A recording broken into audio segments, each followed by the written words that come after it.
বলিউড অভিনেত্রী কাজল ফের বিতর্কের কেন্দ্রবিন্দুতে। মহারাষ্ট্র স্টেট ফিল্ম অ্যাওয়ার্ডস 2025-এ সাংবাদিকদের সঙ্গে কথা বলার সময় হিন্দিতে কথা বলার অনুরোধে রেগে গেলেন এই অভিনেত্রী।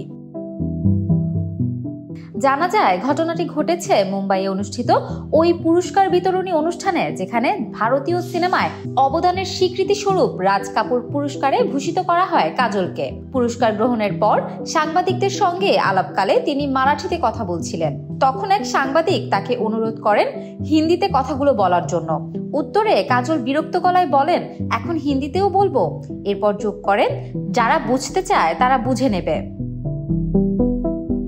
এই ভিডিও মুহূর্তেই ছড়িয়ে পড়ে সামাজিক যোগাযোগ মাধ্যমে। অনেকেই কাজলের এমন আচরণে ক্ষোভ প্রকাশ করেছেন। কেউ লিখেছেন, তাহলে হিন্দি সিনেমা করা বন্ধ করুন। আরেকজন মন্তব্য করেন, হিন্দি ভাষার দর্শকদের কাছ থেকে এত অর্থ আর খ্যাতি অর্জনের পর এখন বলছেন যারা বুঝতে চায় বুঝে নেবে। এদিন অনুষ্ঠানে কাজল উপস্থিত ছিলেন তার মা অভিনেত্রী তনুজার সঙ্গে। নিজের মায়ের পুরনো একটি সাদা কালো শাড়ি পরে মঞ্চে আসেন তিনি।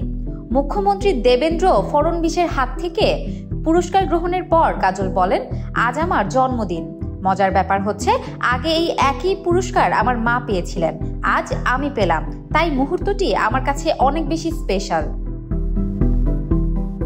অন্যদিকে সিনেমা নিয়ে ব্যস্ত সময় পার করছেন কাজল। অভিনেত্রীকে শিগগিরই দেখা যাবে ওয়েব সিরিজ দ্য ট্রায়ালের দ্বিতীয় মৌসুমে। সর্বশেষ তাকে দেখা গেছে সারজামিন সিনেমায়, যেখানে তার সঙ্গে অভিনয় করেছেন ইব্রাহিম আলী খান ও Prithviraj Sukumaran. Desk report, Campus Times.